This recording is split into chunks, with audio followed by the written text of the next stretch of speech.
Bismillah, Assalamualaikum warahmatullahi wabarakatuh. Waalaikumsalam warahmatullahi wabarakatuh. Innal hamdalillah nahmaduhu wa nasta'inuhu wa nastaghfiruh wa natubu ilayhi wa nastahdihi wa na'udzu billahi min shururi anfusina wa min sayyiati a'malina.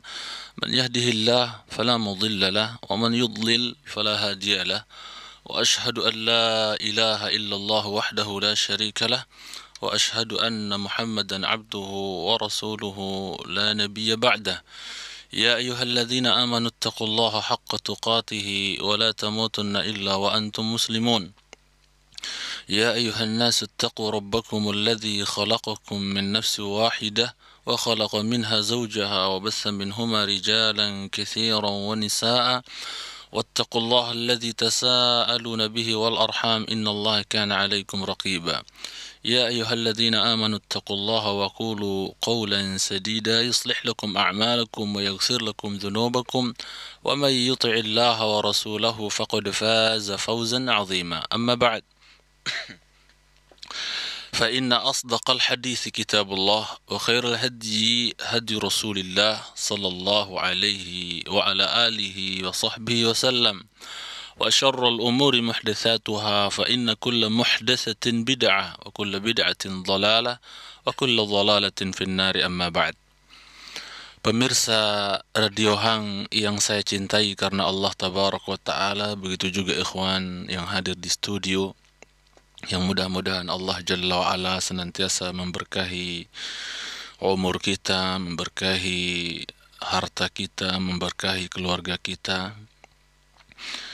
Kita memuji Rabbuna Jalla fi'aliyai. Pada kesempatan pagi hari ini kita dipertemukan di udara oleh Allah Jalla wa'ala di wasilah dakwah yang kita cintai, dan mudah-mudahan Allah Subhanahu wa Ta'ala menjadikan radio kita ini tetap eksis dalam rangka menebar aroma tauhid dan menebar aroma sunnah di negeri kita ini, dan mungkin di negeri-negeri tetangga yang lain yang mungkin bisa mendengar siaran ini. Kita puji Allah Jalla wa'ala dengan segala macam bentuk pujian yang layak dan pantas baginya atas semua karunia dan nikmat yang telah Allah Jalla wa'ala limpahkan kepada kita semua.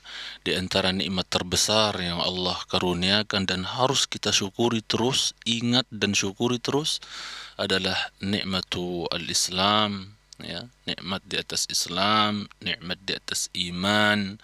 Kemudian datang setelahnya nikmat-nikmat yang lain seperti nikmat sehat dan kesempatan atau waktu luang, yang sekali lagi saya ungkapkan di majelis yang mulia ini bahwasanya dua nikmat terakhir adalah nikmat yang banyak sekali manusia tertipu di dalamnya, sebagaimana Rasulullah SAW sabdakan. Harapan kita semoga kita tidak termasuk yang tertipu, Allahumma amin.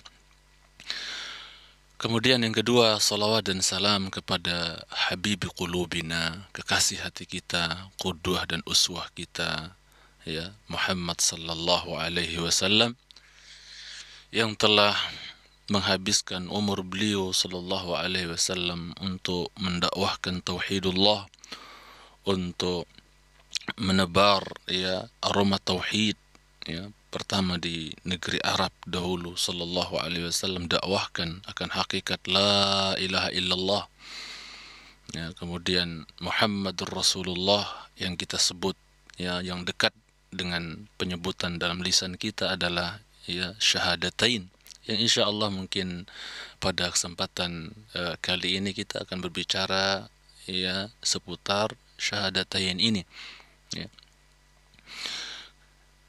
Kemudian semoga juga salawat dan salam tersebut tercurahkan kepada keluarga beliau, sahabat-sahabat beliau, tabi'in dan atba'ut tabi'in, dan kita berharap kepada Allah untuk kita yang hidup di zaman fitnah seperti sekarang ini, kita mohon kepada Allah Jalla wa'ala agar Allah Jalla wa'ala senantiasa istiqomahkan kita di atas sunnah beliau sallallahu alaihi wasallam.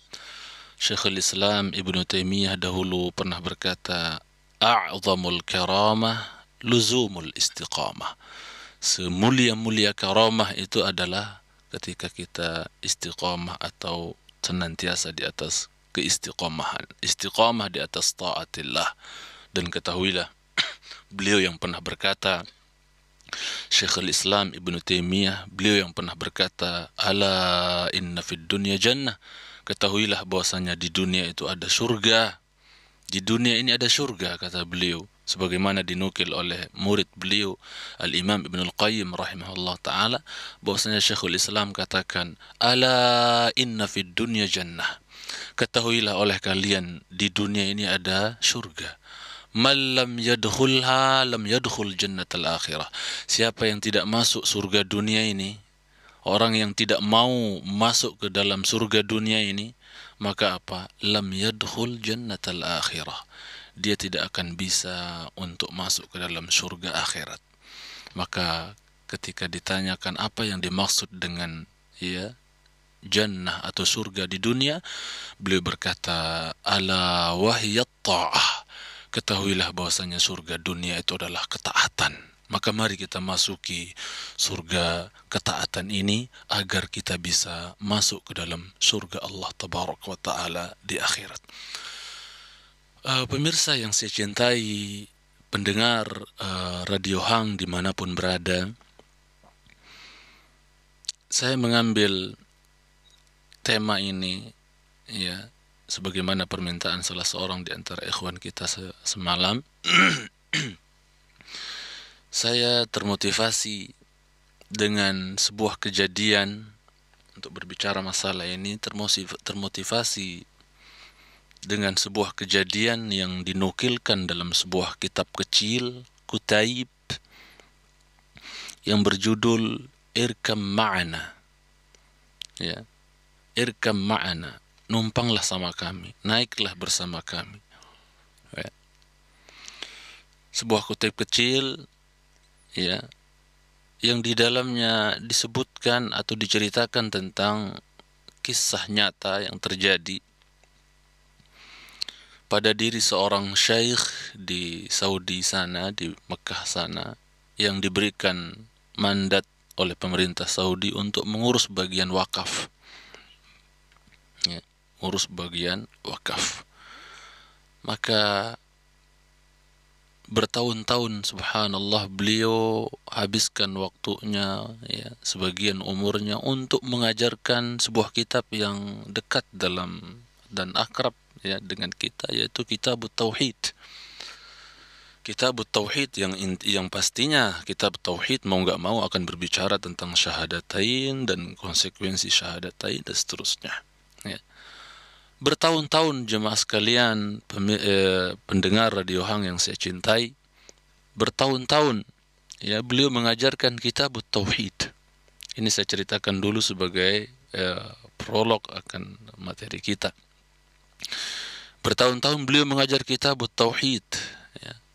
Kemudian yang ditulis antum tahu sendiri, yaitu Syekh Muhammad bin Abdul Wahhab rahimahullah ta'ala. Bertahun-tahun beliau ajarkan kitab tersebut. Lambat laun kelihatan dari jamaahnya yang hadir di majelis beliau, dari murid-murid beliau yang datang di majelis beliau, kelihatan sudah tampak dari wajah-wajah mereka kebosanan. Kalau kita bahasakan, kok tauhid terus kok nggak pindah-pindah, bertahun-tahun kok tauhid terus pengajiannya syekh ini.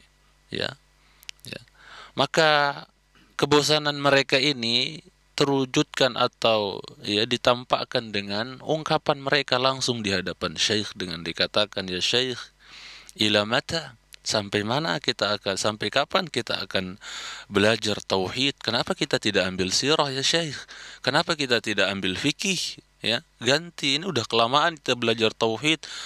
Menunjukkan bahwasanya mereka merasa tauhid mereka, syahadat mereka, la ilaha illallahnya sudah keren, sudah mantap, Muhammad Rasulullahnya juga masya Allah sudah mantap, sehingga mereka dengan pedenya berkata kepada syekh, sampai kapan kita akan belajar tauhid terus ya syekh?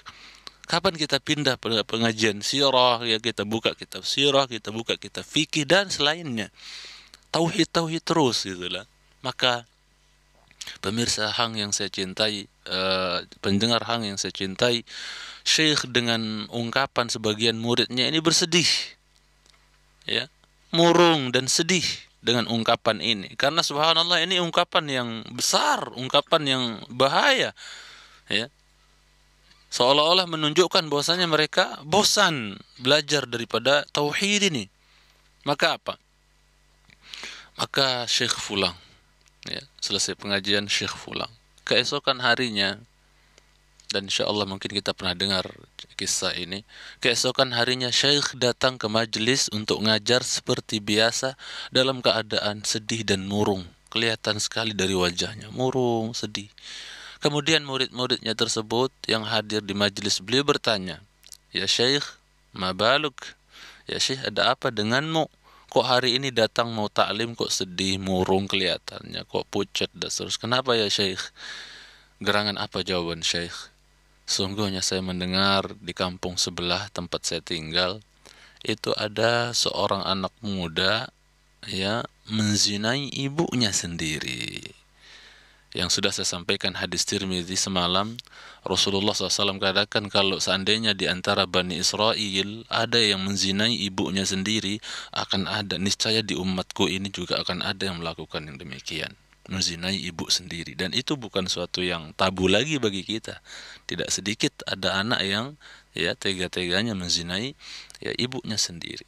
Maka ketika Syekh menceritakan bahwasanya, "Oh, saya dengar kabar kampung sebelah ada anak muda, anak menzinai ibunya sendiri." Ya, menzinai ibunya sendiri. Maka apa yang terjadi? Pendengar yang saya cintai karena Allah Jalla wa'ala, apa yang terjadi?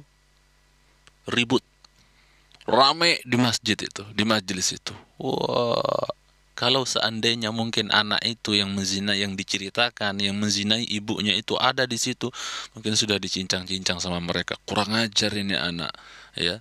Kurang ajar, ya. Kok tega-teganya, otaknya di mana kok sampai ibunya sendiri dizinai dan seterusnya. Saking marahnya mereka dengar kabar yang diceritakan oleh Syekh tersebut, ya. Ibaratnya kalau seandainya anak itu ada di situ, mungkin mereka akan injak-injak, mungkin akan mereka lempar dan seterusnya. Ini orang keji sekali perbuatannya dan seterusnya. Nah, itulah yang terjadi di hari pertama Syekh datang dalam keadaan sedih dan murung. Selesailah pengajian seperti biasa. Selesai pengajian, Syekh, ya, kembali. Kemudian keesokan harinya, singkat cerita, keesokan harinya, maka apa? Datanglah Syekh untuk mengajar seperti biasa. Syekh datang lagi untuk mengajar seperti biasa. Maka apa? Ternyata hari yang kedua itu Syekh datang dalam keadaan murung dan sedih yang lebih lagi dibandingkan hari kemarin. Ya. Lebih sedih lagi, lebih murung lagi dibandingkan hari yang kemarin. Maka menjadikan murid-muridnya jelas bertanya lagi, "Ya Syekh, kok hari ini datang lebih murung lagi, lebih sedih lagi, lebih pucat lagi? Ada apa ya Syekh? Ada apa denganmu?"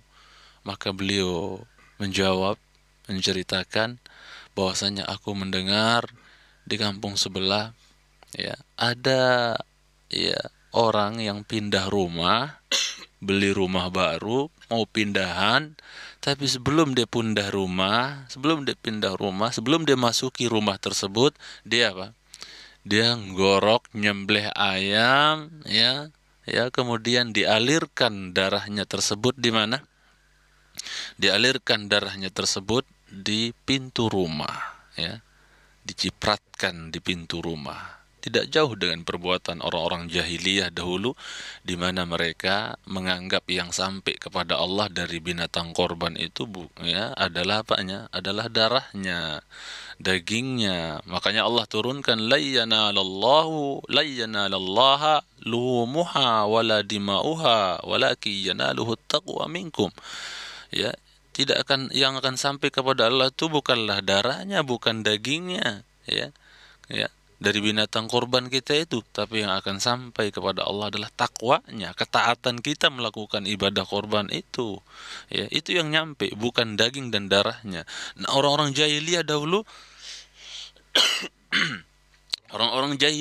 itu apa? Ya, kalau menyembelih binatang kurban itu apa? Mereka cipratkan darahnya di mana? Di Ka'bah. Ya. Mereka ciprat-cipratkan darahnya di Ka'bah, dan ini perbuatan jahiliyah. Ternyata walaupun sekarang sebagian kaum muslimin menyipratkan darah bukan di Ka'bah tapi di tempat yang lain, ya, mungkin di pintu rumahnya atau di tempat-tempat yang lain, ya, atau bahkan menyembelih di lautan atau di bendungan yang kering supaya berair dan seterusnya. Ini sebenarnya tempatnya saja yang berbeda, tapi maksud dan tujuannya tidaklah jauh berbeda.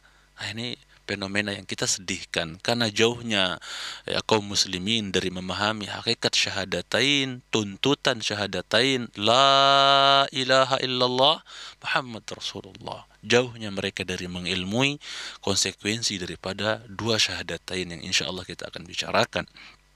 Nah, kemudian jemaah sekalian, ya, pendengar Radio Hang yang saya cintai karena Allah Jalla wa'ala, ketika Syekh sekali lagi mengatakan, saya mendengar di kampung sebelah ada seorang seorang yang pindah rumah, kemudian sebelum dia masuk rumah tersebut dia sembelih dulu seekor ayam dan dicipratkan darahnya, dialirkan darahnya di pintu. Tujuannya apa kira-kira? Jelas untuk menolak ain, untuk menolak bala, ya, supaya tidak diganggu jin, setan dan seterusnya, selamat dari maling dan seterusnya. Tujuan-tujuan, ya, yang insya Allah kita ketahui bersama, ya, tujuan dari mereka melakukan itu semua. Sebagaimana sebagian ya orang Islam bahkan berpeci putih kadang itu kita lihat, ya, bahkan jelas kita lihat di mana ketika ya terjadi, ya, bahkan sampai sekarang lumpur lapindo, subhanallah, ya, itu apa, mereka buang makanan di situ, sesajen, bahkan yang tegaknya lagi apa, menzolimi seekor sapi dibuang ke sana hidup-hidup, dibuang hidup-hidup untuk jadi sajen biar apa, ketutup biar berhenti keluar itu lumpur dan seterusnya. Faya subhanallah, double dosanya, udah menyiksa binatang, kemudian yang kedua penyembahan atau sesajen, persembahan untuk selain Allah tabaraka wa taala. Jelas ini adalah syirik. Kalau ini yang terjadi, bukannya Allah akan tutup, malah muncrat terus. Ayadzan billah, na'udzubillah. Ya, taib. Maka apa? Ya, ketika Syekh menceritakan bahwasannya ada ya orang yang pindah rumah kemudian menyembelih ayam sebelum masuk di rumah tersebut, kemudian dicucurkan atau dicipratkan darahnya, alirkan darahnya di pintu, maka apa yang terjadi kira-kira? Kalau tadi cerita ada anak berzina dengan ibunya sendiri, menzinai ibunya sendiri, wah, ribut. Ya, kayak orang mau demo di masjid itu, ya, di kajian Syekh waktu tersebut. Namun ketika Syekh bercerita ada orang apa? Ada orang menyembelih untuk selain Allah, masang sajen, memberikan sesembahan, persembahan dengan menyembelih binatang untuk selain Allah, apa yang terjadi? Sukut semua. Adem, ayem, tidak ada komen, ya, biasa saja. Subhanallah. Ya. Di sini yang kita tekankan, di sini lihat perbedaan yang sangat jauh berbeda, ya, sangat perbedaan yang sangat jauh antara ketika Syekh menceritakan ada anak menzinai ibunya sendiri. Oke, kita tahu zina itu adalah apa? Dosa besar. Apalagi sampai menzinai ibu sendiri. Ya. Ya. Apa namanya? Zina itu adalah dosa besar, apalagi menzinai ibu sendiri. Tapi tetap saja dia adalah kabair, dosa besar. Namun ketahuilah di sisi lain, yang namanya menyembelih untuk selain Allah, ya, memasang sajen untuk selain Allah Jalla wa'ala, mempersembahkan sembelihan untuk selain Allah Jalla wa'ala, ada syirik. Ini jelas adalah apa? Merupakan kesyirikan, ya, merupakan kesyirikan yang Allah firmankan, innallaha la yaghfiru ay yushraka bihi wa yaghfiru ma duna dzalika liman yasha. Ya, bahwasanya Allah tidak akan mengampuni dosa, ya, pensekutuan terhadapnya, dosa syirik tidak akan Allah ampuni, ya, apabila orang itu mati di atas kesyirikan tersebut, tidak sempat bertaubat di dunia ketika dia masih hidup, ya. Maka apa?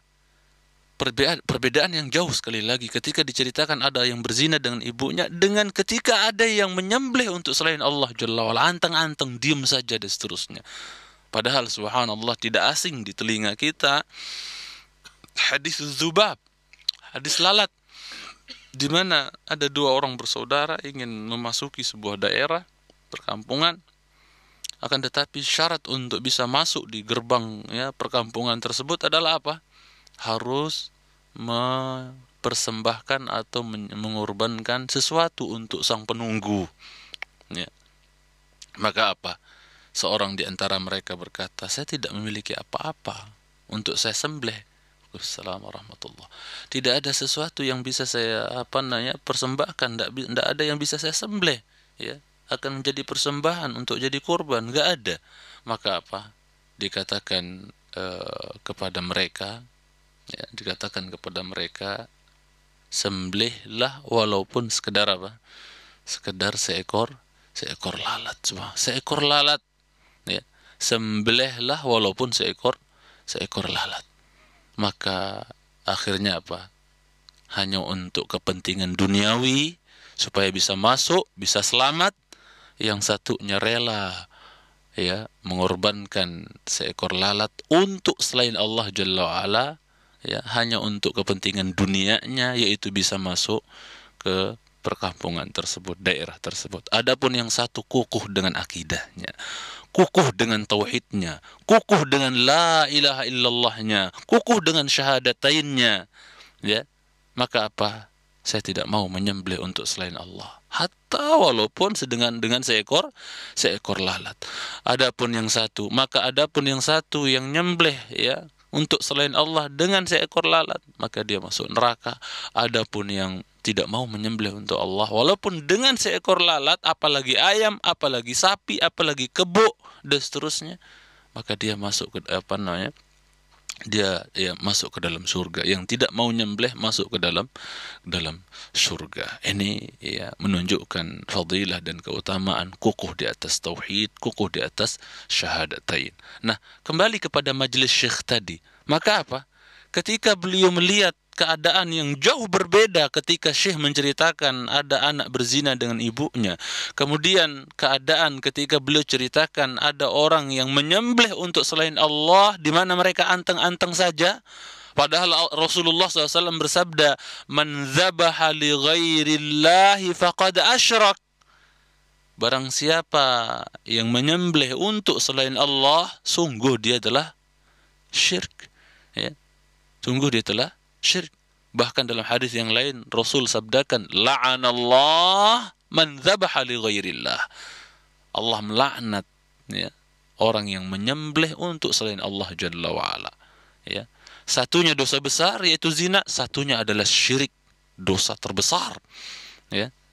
Ya. Akbarul kabair, dosa yang paling besar.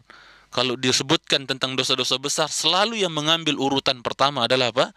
Asyirku billah, yaitu syirik kepada Allah Jalla wa'ala. Maka Syekh ketika melihat keadaan murid-muridnya seperti itu, ya, maka apa beliau katakan kepada yang duduk paling belakang? Ya ant, kamu yang duduk di belakang, tolong ambilkan kitab tauhid yang sudah mereka pelajari seberapa? Bertahun-tahun lamanya, dikatakan, tolong ambilkan kitab tauhid, kita ulang dari awal. Udah ngaji bertahun-tahun berarti sudah tinggi kan nyampe-nya, subhanallah. Udah banyak dapatnya. Tapi apa kata beliau? Ya, ketika melihat ketika melihat level tauhid mereka yang masih lemah, syahadatain mereka yang masih lemah, ya, belum seberapa walaupun sudah ngaji bertahun-tahun, padahal getol banget minta untuk diganti pengajiannya, pelajarannya. Apa kata beliau?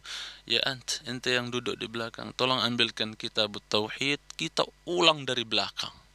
Ya, kita ulang kembali dari awal. Belajar tauhid. Ya. Menunjukkan tauhid kalian belum apa-apa, belum seberapa. Ya. Tolong kita bedakan antara zina ya dengan asyirk. Ya, itulah menunjukkan lemahnya pengetahuan atau ma'rifah ya, sebagian kaum muslimin tentang akidah, tentang tauhid, di mana kalau seandainya kita pampangkan di hadapan orang awam zaman sekarang yang jauh dari pengajian tauhid, ya, yang jauh dari membahas dan mempelajari hakikat la ilaha illallah Muhammad Rasulullah, maka apa?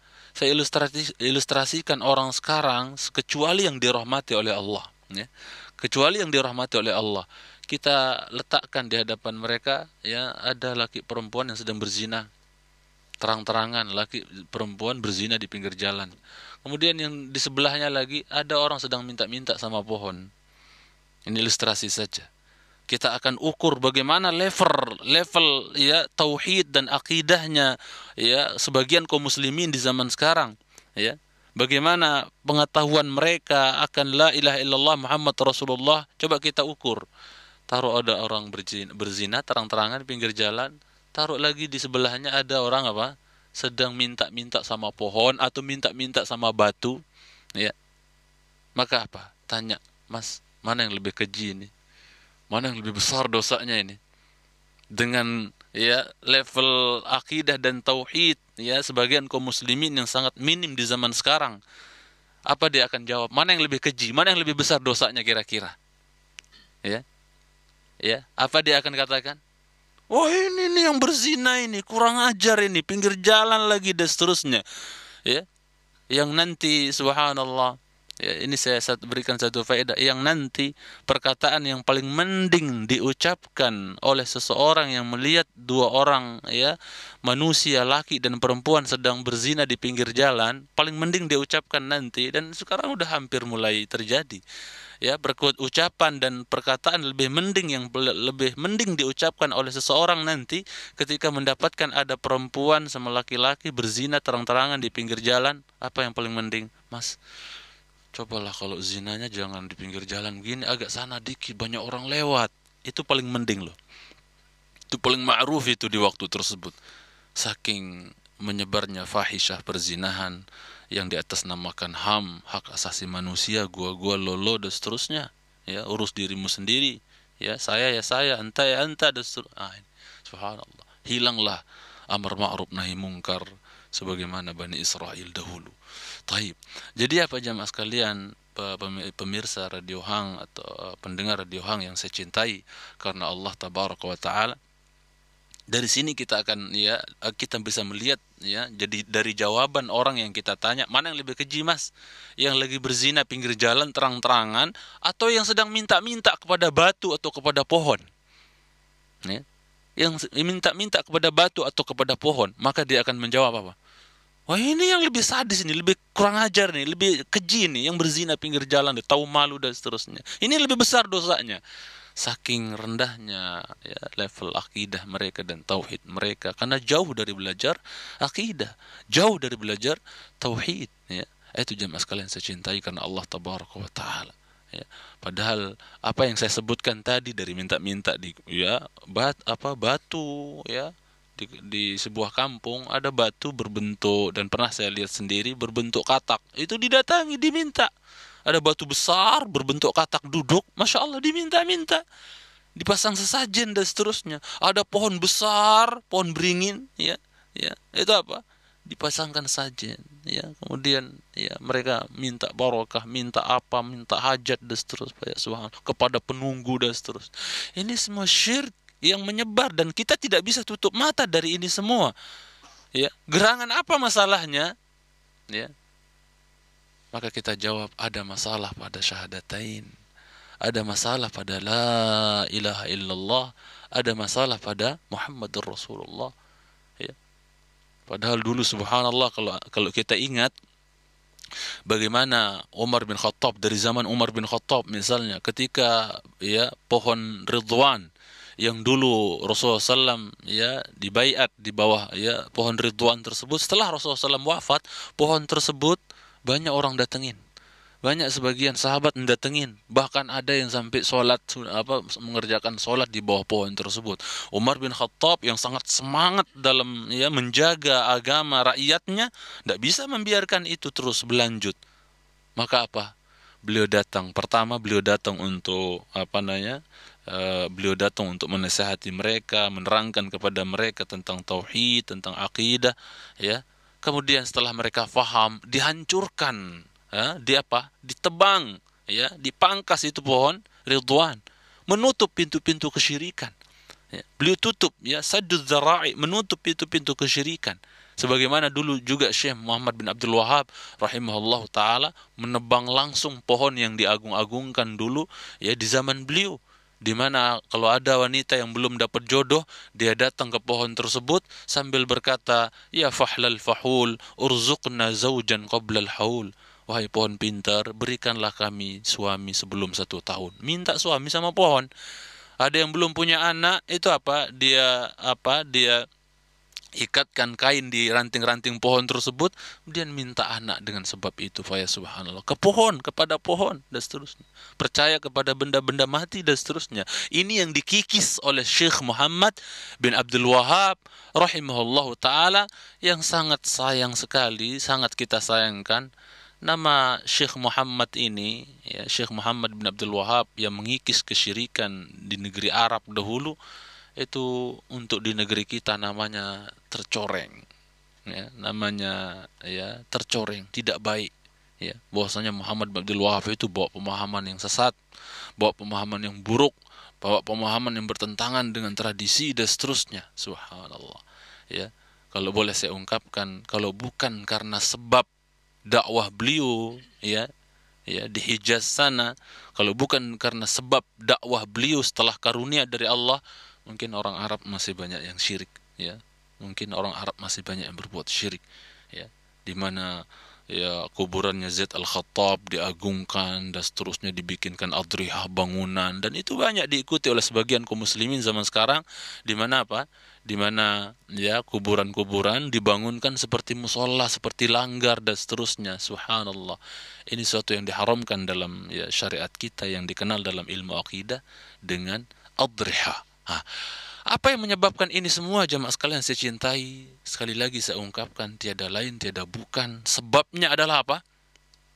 Sebabnya adalah karena adanya masalah pada tauhidul mursil, dan adanya juga masalah pada tauhidul mursal. Ingat, tauhid itu ya istilahnya ada yang tauhidul mursil. Tauhidul mursil, mursil artinya yang mengutus. Siapa? Allah. Yang dimaksud tauhidul mursil di sini adalah la ilaha illallah. Ya. Yang disebut dengan, yang dikatakan dengan tauhidul mursil adalah la ilaha illallah. Ya, mursil artinya zat yang mengutus. Mentauhidkan zat yang mengutus, berarti Allah yang dimaksud. Ya. Yaitu la ilaha illallah. Ya, yang makna hak, makna yang benar, tidak seperti yang kita diajarkan di bangku TK atau di SD atau bahkan di SMP, ya, sanawiyah, yaitu la ilaha illallah, tidak ada Tuhan selain Allah katanya. Walaupun saya sangat mengajak kita semua untuk meninggalkan ya istilah Tuhan ini untuk menyelisih orang-orang kufar. Biasakan menyebut Rabb, Rabb. Biasakan menyebut Ahad, bukan minggu. Ya, biasakan menyebut ya siam atau saum, bukan puasa, karena puasa adalah bahasa Hindu Buddha dan seterusnya.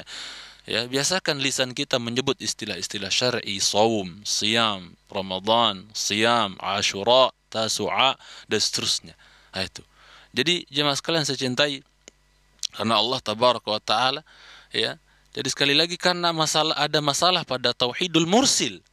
Ya, tauhidul mursil yaitu syahadat la ilaha illallah, yang kebanyakan kita diajarkan sejak kecil, la ilaha illallah, tiada Tuhan selain Allah katanya. Ya. Ini kurang, penafsiran atau penerjemahan seperti ini adalah sangat kurang, karena ya Tuhan itu ternyata banyak. Ya, sesembahan-sesembahan itu bukan hanya satu ternyata. Sesembahan-sesembahan itu bukan hanya Allah ternyata. Jangan salah persepsi ya dengan ungkapan saya bahwasanya apa? Sesembahan-sesembahan itu ternyata adalah banyak. Ya. Tuhan-Tuhan yang mereka sembah, ya, sesembahan-sesembahan yang disembah itu ternyata banyak, bukan hanya Allah ternyata. Ya, dan ini terbukti. Ada yang nyembah matahari, ada yang nyembah Firaun, ya, dahulu, ya, ada yang ya nyembah batu, minta sama pohon, minta sama kuburan, ada yang nyembah berhala, ada yang menyembah harta, ada yang nyembah ya sapi, ya, bahkan ada yang nyembah tikus di India sana dan seterusnya, ya. Nah, ini berarti sesembahan itu banyak, ya, sesembahan itu banyak, tapi ya ketika kita menafsirkan la ilaha illallah, maka tolong dipahami bahwasanya penerjemahan yang hak, yang benar, yang pas adalah kita katakan ya bahwasanya la ilaha illallah, tidak ada ilah, tidak ada sesembahan yang berhak disembah secara benar, harus ada bihaknya. La ma'buda bihaqqin illallah. Ini yang benar. Tidak seperti yang kita diajarkan, la ilaha illallah, tidak ada sesembahan melainkan Allah. Banyak sesembahan itu. Ya, tapi masalahnya sesembahan yang hak itu siapa? Allah semata. Maka yang benar ketika kita ngajarkan anak-anak kita, ngajarkan murid-murid kita makna la ilaha illallah, syahadatul mursil, syahadat mursil la ilaha illallah, maka yang benar adalah tidak ada sesembahan yang berhak disembah bihak secara benar illallah, kecuali Allah tabaraka wa taala. Ini yang benar kita tafsirkan ya untuk mereka, ya jelaskan kepada mereka ya. Itu jemaah sekalian saya cintai karena Allah tabaraka wa taala ya. Kemudian juga yang kedua, berarti ada masalah pada syahadatil mursal. Syahadat mursal yang dimaksud adalah apa? Ya, mursal yang diutus. Kalau mursil yang mengutus, mursal yang diutus, yaitu siapa? Rasulullah SAW. Berarti yang dimaksud adalah apa? Muhammadun Rasulullah, yaitu asyhadu anna Muhammadan Rasulullah. Ini yang kita sebut dengan syahadati al-mursil. Nah, ketika terjadinya berbagai macam bentuk kesyirikan, ya, yang kalau boleh saya ceritakan, ya, kalau boleh saya ceritakan, awal terjadinya kesyirikan ini adalah di zaman Nabi Nuh alaihissalam, dan ini semua sering kita dengar, di mana Ibnu Abbas katakan ya antara zamannya Nabi Adam alaihissalam dengan Nuh itu asyratu qurun, 10 abad ya lamanya, alat tauhid, murni di atas tauhid. Ini perjalanan yang panjang ya estafet kesyirikan di muka bumi ini ya, yaitu dimulai awalnya yaitu di zaman Nabi Nuh alaihissalam. Zaman Nuh alaihissalam ya, setelah tadinya antara Adam dengan Nuh alaihissalam itu sekitar 10 abad kata Ibnu Abbas ya, kulluhum ala tauhid, semuanya di atas tauhid, sampai ketika ya zaman Nabi Nuh datang, kemudian meninggalnya 5 orang yang saleh yang Allah firmankan ya tentang mereka ketika Nabi Nuh alaihissalam mendakwahkan kaumnya lailan wa nahara, siang malam ya. Maka apa jemaah sekalian saya cintai, ketika Nuh semangat dakwah tauhid, ternyata orang-orang yang mendakwahkan syirik juga lebih semangat lagi, tambah semangat lagi. Yang mendakwahkan tauhid semangat yaitu Nuh alaihissalam, yang dakwahkan syirik juga semangat, sampai-sampai mereka katakan, pembela-pembela kesyirikan di zaman Nabi Nuh berkata ya, وقالوا لا تذرن آلهتكم ولا تذرن ودا ولا سواعا ولا يغوث لا تذرن ودا ولا سواعا ولا يغوث ويعوق ونسرا ya, وقد أضلوا كثيرا ولا تزد الظالمين إلا ضلالا لا تذرن ودا. Nabi Nuh berdakwah tauhid, mereka juga dakwah syiriknya. La tadharunna waddan, jangan kalian tinggalkan itu. Ketika Nuh semangat berdakwah kepada tauhid, kepada la ilaha illallah, malah dai-dai syirik juga bilang ya berdakwah ya menebarkan ya yaitu akidah syiriknya. Apa kata mereka? La tadharunna waddan ya, wahai sekalian manusia jangan tinggalkan apa? Wad ya, wala suwa', jangan tinggalkan juga suwa', jangan tinggalkan ya yaghus ya, jangan tinggalkan ya'uq, jangan tinggalkan nasr, berhala-berhala yang sebenarnya lima berhala ini adalah apa? Orang-orang saleh dahulu, sebagaimana dikatakan Ibnu Abbas radhiyallahu taala anhuma, mereka adalah rijal salihun, mereka adalah laki-laki yang saleh dahulu ya. Orang-orang yang saleh dahulu 5 orang ini, sebagaimana Lata, Manat, Uzza ya, Hubal, itu adalah nama-nama orang saleh dahulu ya, nama-nama orang saleh ya, yang dijadikan arca, berhala, patung oleh orang-orang Quraisy dahulu. Jadi subhanallah, lihat Dai-dai syirik tidak bisa diam, diam juga ketika ya dakwah tauhid ya jalan, mereka juga tidak diam. Ya, mereka berdakwah juga. Ya. Jadi apa? Yang awal kesyirikan ini adalah di zaman Nabi Nuh alaihissalam. Ya, jadi permulaan awal terjadinya kesyirikan ini awalnya adalah di zaman Nabi Nuh alaihissalam. Dimulai dengan apa? Ya, dimulai dengan ya, ketika atau setelah meninggalnya ya, 5 orang saleh yang saya sebutkan tadi, sebagaimana dijelaskan dalam surah Nuh ini, maka apa? Mereka didatangi oleh syaitan. Kok kalian dibisikin oleh syaitan? Anak cucu mereka, keturunan mereka semakin bodoh, setannya mungkin makin pinter, ya. Maka apa? Setan datang. Kalian gimana sih? Masa orang soleh dibiarkan berlalu meninggal begitu saja, ya? Bikin dong supaya sesuatu yang bisa membuat kalian mengenang orang-orang yang soleh itu sebagaimana nenek moyang kalian, menghormati mereka, memuliakan mereka dahulu. Akhirnya apa? Mereka lukis, mereka gambar. Makanya ini fenomena yang sangat menyedihkan sekali di antara yang terjadi di kalangan kaum muslimin, di mana gambar-gambar ya ustadznya, kiainya atau orang salehnya yang dianggap gurunya, buyanya atau apanya itu dipampang di rumah-rumah Allah, di masjid-masjid, dan dipampang di rumah-rumah mereka. Yang kita khawatirkan, kita nggak bisa, Pak. Saya katakan di sini kita nggak bisa menjamin apakah anak cucu kita nanti akan nyembah mereka atau tidak. Ya. Karena bisa jadi sebagaimana kejadian di zaman Nabi Nuh alaihissalam, semakin bodoh orang tentang akidah, hakikat syahadatain, tentang la ilaha illallah Muhammad Rasulullah, semakin jauh mereka dari ilmu ya akidah, ilmu tauhid, ya. Maka apa? Tidak menutup kemungkinan suatu saat akan disembah gambar-gambar tersebut, yang nanti mereka akan bertahap sebagaimana dulu syirik terjadinya ya bertahap. Pertama nggak disuruh sembah dulu 5 orang soleh itu, tidak, tapi apa, disuruh lukis dulu gambar biar mengenang. Lama-lama turun temurun anak cucunya makin bodoh, makin jahil, makin jauh dari akidah, ya. Maka apa, setannya datang lagi membisikkan dengan bertahap.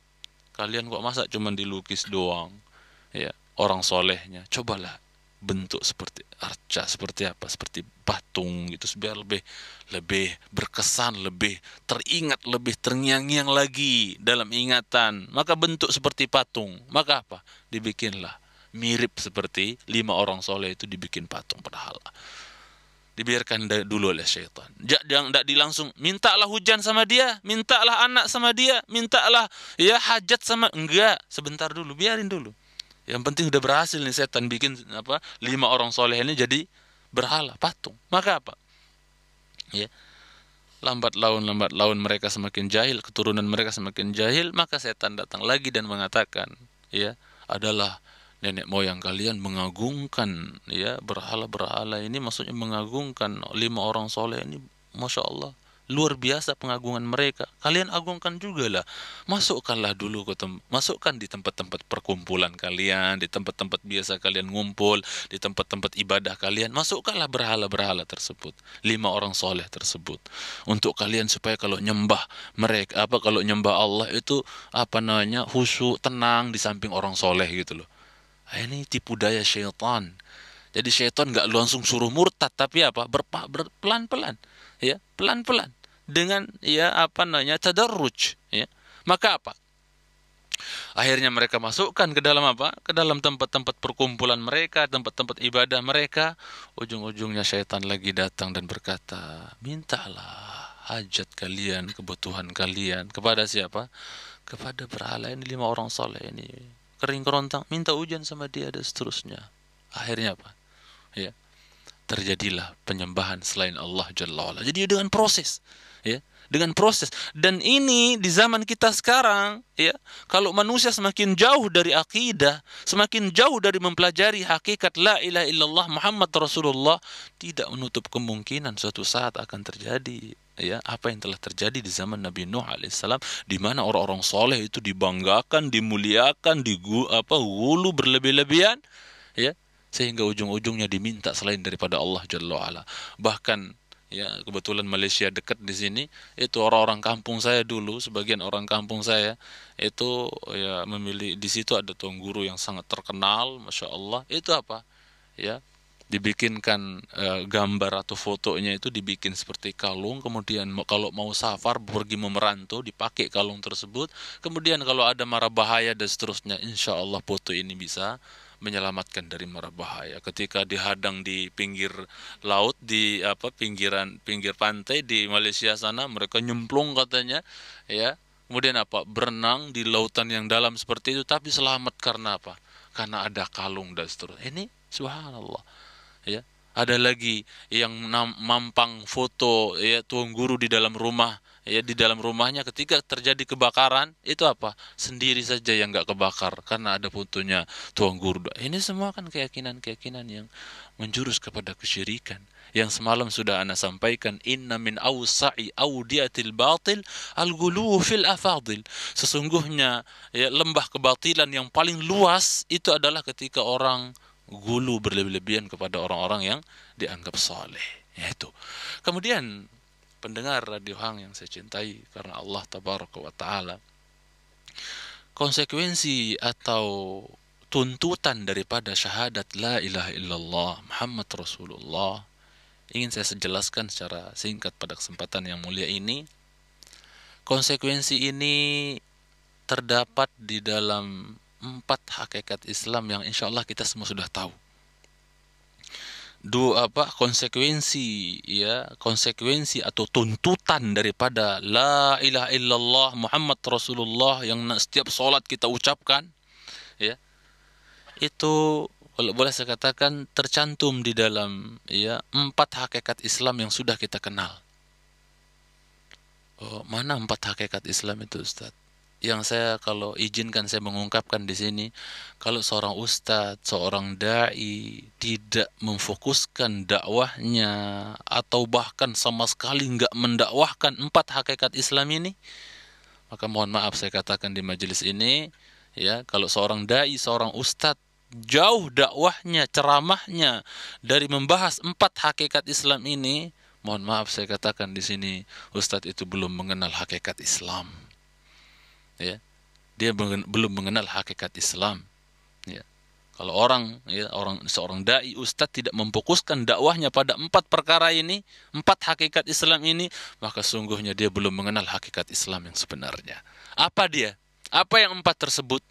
Saya katakan di sini, 4 hakikat tersebut adalah, ya, yang pertama, ya, 4 hakikat Islam tersebut adalah 2 pertama wajib ada pada setiap muslim dan muslimah. 4 hakikat ini, 2 yang pertama, nomor 1 dan nomor 2 itu wajib ada pada setiap muslim dan muslimah. Enggak boleh enggak, harus ada. Ya. Kemudian yang terakhir, 2 terakhir itu haram ada pada diri seorang muslim dan muslimah. Tidak boleh ada, haram. Ya. Tidak boleh ada. Apa yang pertama? Ya. Apa yang pertama? Yang pertama saya katakan di sini adalah merupakan konsekuensi daripada la ilaha illallah. Ya. Tuntutan daripada syahadat la ilaha illallah, yaitu apa? Ya. Dari 4 hakikat Islam, 2 yang pertama wajib ada pada diri seorang muslim dan muslimah. Apa yang pertama? Yaitu al-ikhlas. Ya. Jelaskan bahwasanya di antara tuntutan la ilaha illallah adalah apa? Ikhlas, mengikhlaskan ibadah hanya untuk Allah tabaraka wa taala semata. Ya. Makanya Ibnul Qayyim mengatakan, ya, bahwasanya yajibu ala man azama ala fi'li amalin ay fi'li syai'in an yas'ala nafsahu bisu'alain. Wajib bagi seseorang yang ingin mengerjakan suatu amal, dia interogasi dulu dirinya dengan 2 pertanyaan. Jadi saya, antum, siapapun kita muslimin, muslimat, mendengar yang saya cintai, kalau mau mengerjakan sebuah amal, interogasi dulu diri kita dengan 2 pertanyaan. Apa pertanyaan pertama? 5. Saya kerjakan ibadah ini, amalan ini untuk siapa? Cari wajah siapa? Ikhlas cari wajah Allah atau cari wajah manusia? Ini yang harus kita tanyakan kepada diri kita. Ya, yang pertama. Kemudian yang kedua adalah apa? Ya, kaif. Pertanyaan pertama adalah apa? Untuk siapa saya melakukan amal ibadah ini? Ya. Ikhlas karena Allah atau ikhlas karena manusia? Ya. Yang kedua adalah kaif. Bagaimana? Saya ngerjain ibadah ini bagaimana? ya, dengan cara nenek moyang, adat istiadat nenek moyang, dengan cara kiai saya, ustadz saya, atau dengan cara Rasulullah sallallahu alaihi wasallam. Interogasi diri kita. Tanya diri kita sebelum kita mengerjakan sebuah amal, ya, apakah saya sudah ikhlas? Kemudian yang kedua, apakah sesuai dengan sunnah dan contoh Rasulullah sallallahu alaihi wasallam. Jadi, ya, dua hakikat pertama adalah apa? Ya, yang pertama adalah apa? Al-ikhlas. Yang ikhlas ini sekali lagi merupakan konsekuensi daripada la ilaha illallah. Mengikhlaskan segala macam bentuk ibadah hanya kepada Allah Jalla wa'ala. Baik ibadah yang sifatnya hati, maupun yang sifatnya ya fi'liyah, maupun yang sifatnya qauliyah, semuanya ditujukan untuk Allah Jalla wa'ala. Ya. Ibadah hati, tawakal, khauf, rasa takut, roja, pengharapan, ya. Ya.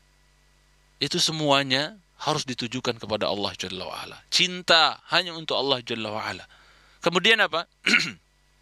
Yang sifatnya ya perbuatan badan fi'liyah, salat kita, haji kita, puasa kita, dan seterusnya. Untuk Allah semuanya. Ya. Yang sifatnya qauliyah, tilawatul Quran, zikir, dakwah, dan seterusnya. Semuanya kita tujukan ikhlas karena Allah tabaraka wa ta'ala. Enggak boleh karena mengharap selain Allah tabaraka wa ta'ala. Ini tuntutan daripada syahadatain, syahadat la ilaha illallah. Hendaknya kita mengikhlaskan segala macam bentuk peribadatan hanya kepada Allah tabaraka wa ta'ala. Ya, kita ikhlaskan semua macam bentuk peribadatan hanya kepada Allah tabaraka wa ta'ala, bukan untuk selain Allah tabaraka wa ta'ala. Itu terbukti dalam ucapan kita, iyyaka na'budu. Iyyaka na'budu, ya Allah, hanya kepada Engkau kami menyembah. Ya. Dan ini tuntutan daripada la ilaha illallah, mengikhlaskan sekali lagi segala macam bentuk ibadah hanya kepada Allah tabaraka wa ta'ala. Ya. Kemudian yang kedua, ya, yang merupakan hakikat daripada Islam, yang ini merupakan tuntutan syahadat mursal. Yang kedua yaitu ada syahadat Muhammadur Rasulullah. Apa tuntutannya? Tajridul mutaba'ah li Rasulillah sallallahu alaihi wasallam, yaitu memurnikan ittiba kepada Rasulullah sallallahu alaihi wasallam. Ini pelajaran kita di subuh ini adalah konsekuensi syahadatain, konsekuensi la ilaha illallah, mengikhlaskan semua macam bentuk ibadah hanya kepada Allah Jalla wa'ala, termasuk minta tolong, ya, istighatsah, isti'anah, itu hanya kita tujukan kepada Allah, minta kepada Allah, ya, dengan ungkapan kita dalam Al-Fatihah, wa iyyaka nasta'in. Yang kita sangat aneh adalah sebagian kaum muslimin lisannya berkata iyyaka na'budu wa iyyaka nasta'in, ternyata dalam prakteknya iyyaka na'budu wa iyyaka nasta'in, wa iya, ya, apa namanya, santet stain dan seterusnya, naudzubillah, ya, minta kepada, ya, bantuan kepada bebadong, gegaman, atau apa namanya, jimat dan seterusnya. Fa ya subhanallah. Jadi berbeda ungkapan dengan apa? Dengan perbuatan. Sama kayak sebagian orang Islam, ya, sebagian orang Islam ketika dia sujud, subhana rabbiyal a'la. Ya, maha suci Allah yang maha tinggi, ya. Ya, yang maha suci Allah yang maha tinggi. Tapi apa? Ketika ditanya Allah di mana? Dia bilang Allah di mana-mana. Padahal lisannya bilang ketika sujud subhana rabbiyal a'la. Tapi apa? Ketika ditanya Allah di mana? Allah di mana-mana, subhanallah. Ya. Subhanallah. Ya, inilah level akidah, ya, sebagian kaum muslimin. Itu yang pertama, sekali lagi, ya, mengikhlaskan ibadah hanya untuk Allah, itu konsekuensi la ilaha illallah. Kemudian yang kedua, sekali lagi, ya, konsekuensi syahadat al-mursal, yaitu Muhammad Rasulullah, memurnikan ittiba kepada Rasulullah SAW. Dan dua pertama ini yang disebut oleh para ulama syartu qabulil amal, yaitu syarat diterimanya amal, sebuah amal. Jadi nggak bisa amal itu diterima hanya dengan modal ikhlas, yang penting hati ini. Nggak bisa hanya sekedar, yang penting hatinya ikhlas, mas, mau apa saja, yang penting hatinya. Ya, kan takwa itu di hati katanya, subhanallah. Nggak cukup, mas. Tidak cukup. Kalau seandainya ibadah itu hanya bermodalkan ikhlas saja, niscaya saya wudhu pakai air pipis, sah dong, yang penting ikhlas. Ya, tapi adakah sunnahnya? Yang penting ikhlas saya merampok untuk bagi-bagi anak yatim. Yang penting ikhlas. Sah-sah saja kan? Dan seterusnya. Tidak. Karena tidak dicontohkan. Caranya tidak sesuai dengan sunnah Rasulullah Sallallahu Alaihi Wasallam. Yang penting ikhlas. Saya sholat subuh 10 rakaat nggak apa-apa. Ya. Sholat subuh 10 rakaat nggak apa-apa. Ya. Kalau hanya yang penting ikhlas. Tapi ada nggak contohnya? Tidak ada. Maka dua perkara ini, ya, ikhlas dan ittiba, yang merupakan syarat diterimanya amal, adalah merupakan konsekuensi inti daripada la ilaha illallah Muhammad Rasulullah. Dan izinkan saya di majelis yang mulia ini, ya, untuk memberikan satu ilustrasi bagi kita semua. Ilustrasi yang saya maksud adalah tentang rukun Islam yang 5. Ini masih terkait dengan materi kita, ya. Izinkan saya untuk memberikan ilustrasi tentang rukun Islam yang 5. Ya, syahadatain 5 daqaik, ya. Ini mungkin ya terakhir, ya. Jadi apa? Syahadatain, ya. Apa namanya? Kemudian salat, kemudian puasa, zakat, haji, ada 5. Ya. Menunjukkan bahwasanya apa? Ikhlas dan ittiba ini yang merupakan konsekuensi syahadatain adalah, ya, yang inti. Merupakan perkara yang inti, ya, merupakan perkara yang asas, pondasi. Saya kasih satu gambaran. Kasih satu gambaran. Islam ini kita ibaratkan seperti uang 10.000. Mungkin pernah mendengar, insya Allah, ya, ilustrasi seperti ini. Kalau belum dengar, coba kita, walaupun ini kesannya kayak ngajak balik ke SD. Yaitu apa? Islam ini, rukun Islam yang 5 ini ibarat apa? Ibarat uang 10.000. 10.000, ini satunya, kosong pertama, telunjuk kosong pertama, jari tengah kosong kedua, ya, kosong ketiga, kosong keempat. Berapa ini? 10.000. Ini ilustrasi, ya, bagi kita untuk memahami, ya, bahwasanya amal ibadah apapun yang kita lakukan, kalau konsekuensi syahadatain, ikhlas dengan ittiba ini hilang, hancur amalan kita. Hancur amalan kita, nggak dapat seujung kuku pahala, wallahi, demi Allah, ya. Dari kita ibaratkan rukun Islam yang 5 ini seperti uang 10.000, angka satunya 0000. Saya mau tanya, hilangkan sekarang angka 1 yang ada pada uang 10.000 ini, walaupun banyak 4, masya Allah, ya, tapi kosong, bermanfaat tidak? Nggak bermanfaat, nggak bisa beli terasi, nggak bisa beli kerupuk. Tapi subhanallah, ambil satunya jadi 10.000, masya Allah, beli kerupuk bisa 1 kresek, 2 kresek, subhanallah, ya. Nah, itu. Begitu juga jamaah sekalian saya cintai, kalau boleh saya ibaratkan, ilustrasikan, angka 1 pada uang 10.000 ini ibarat apa? Ibaratnya adalah syahadatain, la ilaha illallah Muhammad Rasulullah, asas, pokok, pondasi yang harus ada, mau nggak mau, ya, nggak boleh dirusak, nggak boleh dicoreng, ya. Yang pondasi ini, syahadat la ilaha illallah Muhammad Rasulullah, karena dia ibarat angka 1 pada uang 10.000 ini. Ini intinya. Adapun sholat adalah apa? Kosong pertama, ya. Ya, kemudian zakat kosong kedua, ya. Kemudian apa? Saum itu kosong ketiga, haji kosong yang keempat. Kira-kira sholat, puasa, zakat, haji ini akan ada manfaatnya nggak kira-kira? Kalau seandainya yang pondasi dan asasnya hancur lebur karena kesyirikan dan perbuatan bid'ah, bermanfaat kira-kira? Tidak akan pernah bermanfaat. Allah berfirman, la in asyrakta la yahbatanna amaluk wa la takunanna minal khasirin. Wahai Muhammad, kalau kamu Muhammad berani syirik, ini nabi kita kalau berani syirik hancur lebur semua amalannya. Bagaimana dengan kita kalau berani syirik, ya, rusak la ilaha illallah, ya, ya, merusak akidah kita dengan rusaknya la ilaha illallah, merusak manhaj kita dengan rusaknya Muhammad Rasulullah.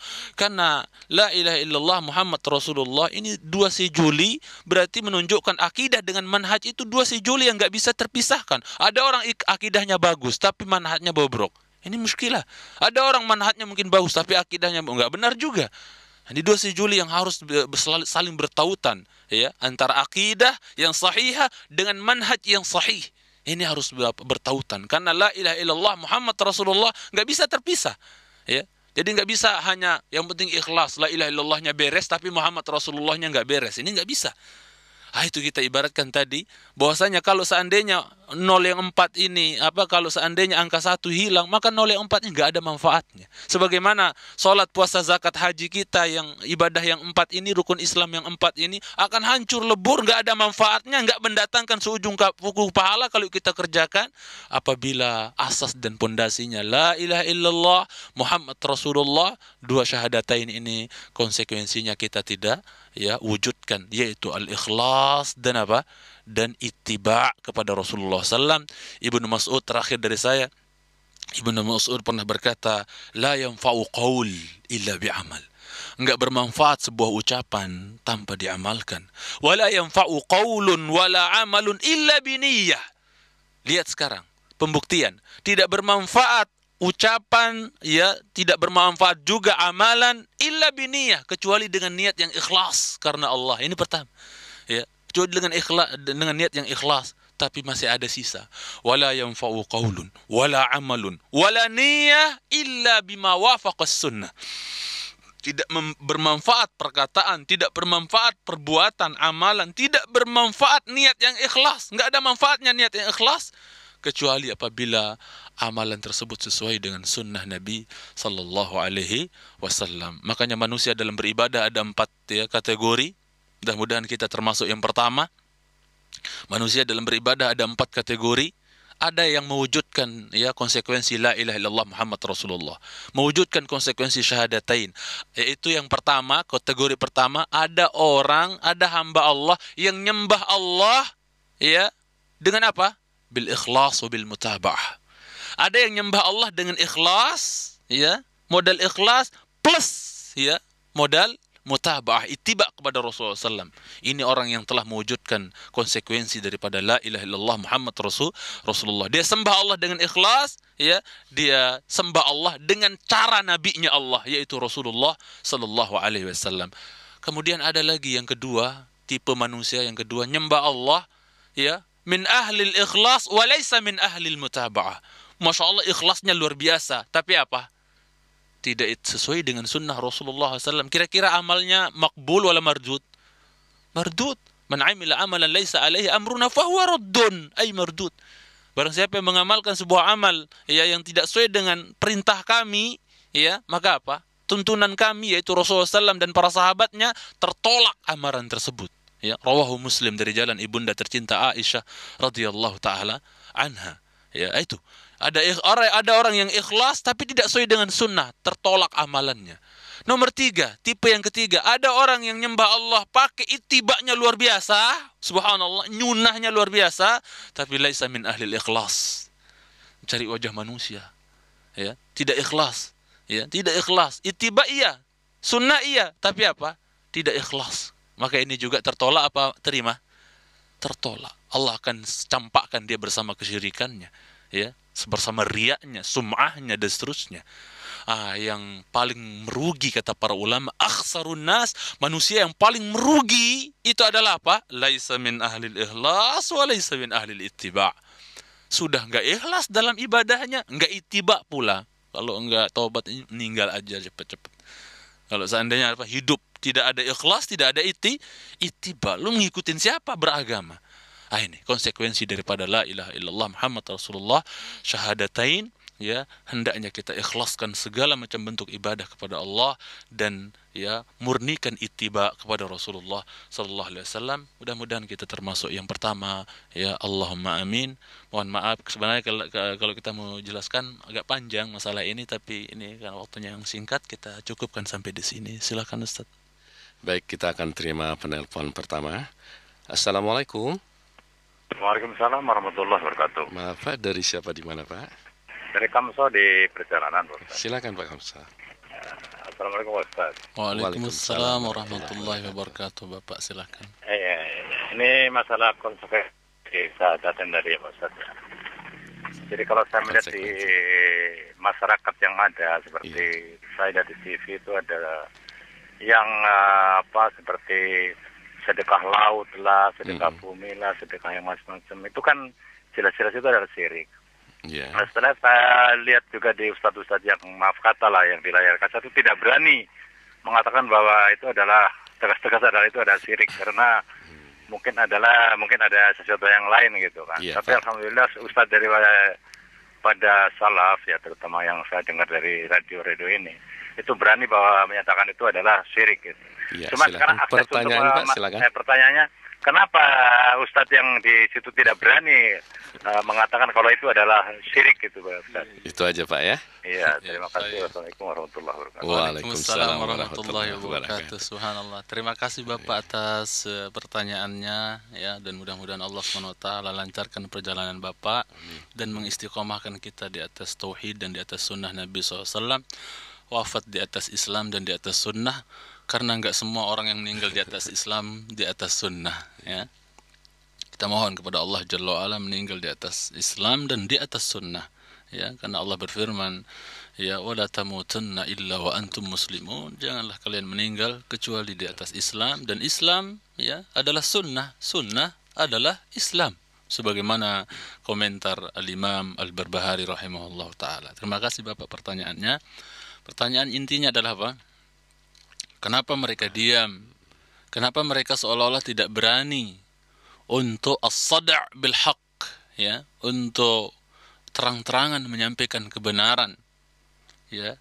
Saya ungkapkan di sini Bapak yang saya cintai, sangat banyak faktor yang menyebabkan itu semua, yang pada dasarnya sebenarnya Allah Subhanahu wa taala ya memerintahkan ya untuk kita katakan al-haq ya, wal haqqu an yuttaba. Allah Subhanahu wa taala perintahkan kita qulil haq, katakan yang benar ya. Ya, dan juga kebenaran itu lebih berhak untuk diikuti. Dan saya ingat perkataan sahabat Abu Dzar radhiyallahu taala anhu, sebelum saya jawab pertanyaan Bapak, bahwasanya apa? Abu Dzar radhiyallahu taala anhu pernah berkata, amarani Rasulullah sallallahu alaihi wasallam an aqula al-haqqa walau kana murra. Ya. Yang selama ini kita tahu cuman kulil haqqa walau kana murra. Katakan yang benar walaupun pahit. Ya. Ini ya Abu Dzar seorang sahabat berkata, ya, beliau berkata amarani Rasulullah SAW an aqula al-haqqa walau kana murra. Rasulullah SAW memerintahkan kepada saya, dan ini juga perintah untuk semua dai, perintah kepada semua ustadz ya. Untuk apa? An aqulal haqqa walau kana murran. Untuk saya ucapkan, untuk saya sampaikan, untuk saya dakwahkan yang hak walaupun memang pahit, berat ya, berat ya. Ini perintah Rasulullah SAW kepada siapa? Sahabat Abu Dzar radhiyallahu taala anhu, yang sekaligus juga perintah kepada semua dai dan para ustadz ya secara keseluruhan. Untuk apa? Untuk dia tidak diam ya dari menyampaikan kebenaran, tidak diam dari menyampaikan al-haq. Itu perbuatan syirik, ya kita katakan itu perbuatan syirik, walaupun belum tentu orang yang melakukan perbuatan syirik itu adalah diponis langsung musyrik. Jadi tidak benar kalau kita dituduh, oh itu dakwah Radio Hang itu suka apa? Suka nyirik-nyirikin orang, suka ngafirin orang, suka bidah-bidahin orang. Siapa yang membidahkan? Siapa yang mengkafirkan? Kita nggak pernah mengatakan si fulan kafir. Ya. Langsung tunjuk hidung si fulan kafir. Kalau secara umum orang yang mengerjakan perbuatan ini kufur. Orang yang melakukan perbuatan syirik dan musyrik secara umum. Orangnya mana, siapa? Umum. Kita tidak mentakyin, kita tidak apa? Kita tidak tunjuk hidung. Kecuali kalau kita bilang, oh Ustadz Fulan kafir, Ustadz Fulan ahlu bid'ah. Ya, ini yang masalah. Dan kita nggak pernah seperti itu. Ada Ustadz kita selama ini, bagaimana tentang Fulan? Oh dia musyrik, dia kafir, dia ahlu bid'ah. Pernah? Tidak. Imam Albani katakan, laisa kullu man waqa'a fi syirki ay fil kufri yakunu kafiran. Ay waqa'a al-kufr. Walaysa kullu man waqa'a fil ibtida' yani waqa'a lil bid'ah yakun mubtadi'an. Tidak semua orang yang terjerumus dalam perbuatan syirik atau perbuatan kufur langsung kita ponis kafir. Tidak. Ya, tidak semua juga yang terjerumus dalam perbuatan bid'ah itu langsung kita ponis ahlul bid'ah finnar, di neraka. Tidak. Kenapa? Qad yaf'aluhu jahlan. Bisa jadi dia kerjakan perbuatan itu karena apa? Kebodohan, nggak punya ilmu. Dan akidah kita, orang yang jahil itu ma'dzur, dikasih uzur, dimaafkan. Kita tidak tahu ketidaktahuannya. Walaupun sebagian ulama katakan dia berdosa dari sisi nggak mau ngajinya, nggak mau thalabul ilminya, nggak mau nuntutnya, ya, gitu kan? Nggak mau mencari, nggak mau mengejar, ya, ilmu tentang akidah dan seterusnya. Nah, itu masalahnya. Jadi jamaah sekalian saya cintai karena Allah Jalla wa'ala, hukum asalnya kita diperintahkan oleh Allah Jalla wa'ala, ya, untuk apa? Untuk menyampaikan yang hak, ya, untuk menyampaikan yang hak yang datang dari Allah Jalla wa'ala, ya. Nabi kita sallallahu alaihi wasallam dalam hadis Abu Daud mengatakan apa? Ya, ini mensinyalir orang-orang yang diam dari menyampaikan kebenaran. Apa kata Rasulullah SAW? Man su'ila an ilmin, ya, alimahu fakatamahu, ya, ya, aljamahu Allahu yaumal qiyamati bilijamin minan nar. Na'udzubillah, na'udzubillah. Semoga dai-dai Islam, terkhususnya ustadz-ustadz kita, tidak masuk dalam hadis ini. Bahasanya barang siapa yang ditanya tentang sesuatu yang sebenarnya dia tahu hukumnya, dia tahu itu syirik, dia tahu itu adalah perbuatan yang baru dalam Islam, tidak ada sunnah dan ajarannya dari Rasulullah SAW. Tahu dia, faham dia, ritual-ritual ketika menguburkan orang, ya, di kuburan dan seterusnya, tahu dia itu nggak benar. Nggak ada ceritanya Rasulullah SAW apa, ya, ngajak tahlilan di kuburan ketika meninggalnya Khadijah dan seterusnya, tidak ada. Ya, tidak ada. Ketika meninggal sahabat-sahabat, ayo kita rame-rame, tidak ada itu.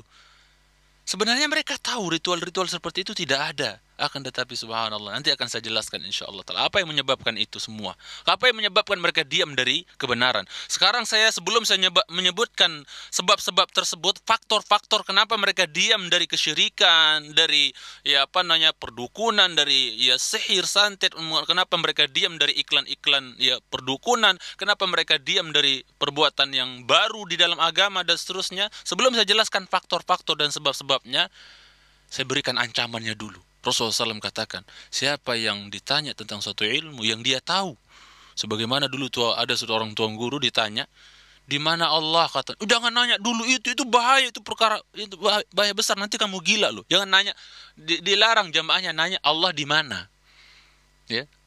Padahal jelas Ar-Rahmanu 'alal 'arsy istawa, jelas, tapi dia bilang jangan tanya dulu, itu belum saatnya, nanti kamu gila dan seterusnya. Ya subhanallah. Itu. Barang siapa yang ditanya tentang ilmu, ya, sebenarnya sih dia sudah tahu. Ini nggak boleh, ini nggak boleh, ini syirik, ini perbuatan yang baru dalam agama, alias bid'ah dan seterusnya. Tapi dia diam. Maka kata Rasulullah SAW, Aljamahullahu yaumal qiyamati bilijamin minan nar. Kalau bahasa Lomboknya itu, bahasa kampung saya, dia akan diplebek sebagaimana diplebeknya kuda dari api neraka. Ya, dia akan diplebek, maksudnya apa? Akan dikekang nanti di akhirat dengan kekangan, dengan kekangan dari api neraka. Buat orang-orang yang diam dari menyampaikan kebenaran, terus biarin, ya, kesyirikan dilestarikan, kebidahan dilestarikan, nggak pernah ngungkapin, nggak pernah mau ngomong dan seterusnya, diam, ya. Ibaratnya kalau bahasa seremnya itu syaitanun akhras, ya. Saya berbicara secara umum, ya. Saya berbicara secara umum, ya. Janganlah kita seperti, wahai dai-dai yang saya cintai karena Allah Jalla wa'ala semuanya, janganlah kita seperti syaitanul akhras, seperti setan yang bisu, lihat kemungkaran, ya, kemudian apa? Kita diam, tidak mau menyampaikan. Walaupun di situ ada marotib, ada tingkatan-tingkatan pengingkaran, tapi yang sesuatu yang bisa kita ingkari kemudian kita diam, ini yang jadi masalah, ya. Ini yang jadi masalah. Jangan seperti dai-dai Bani Israel. Dai-dai Bani Israel ketika ngelarang minum khamr, kemudian kaumnya susah meninggalkan khamr, ngeyel, nggak mau, maka nimbrung dai-nya sendiri yang ikut nimbrung minum khamr juga. Ini nggak benar. Ini namanya sistem dakwah. Apabila masyarakatnya masuk kandang, ya, bebek, maka ngikut ngoek. Ini nggak benar. Nggak ada ceritanya Rasulullah melihat orang mabok kemudian mabok dulu Rasulullah baru didakwahin. Nggak ada.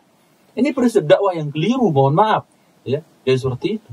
Nah, kemudian jemaah sekalian saya cintai, ini ancaman dari Rasulullah SAW. Siapa yang tahu tentang ilmu tapi dia tidak sampaikan, malah dia diam, ya, ketika ditanya, ya, atau malah dia tahu tanpa ditanya dia sudah tahu tapi dia diam, maka apa? Allah akan kakang dia di yaumil qiyamah dengan kekangan dari api neraka. Nabi lo yang bilang, bukan ana.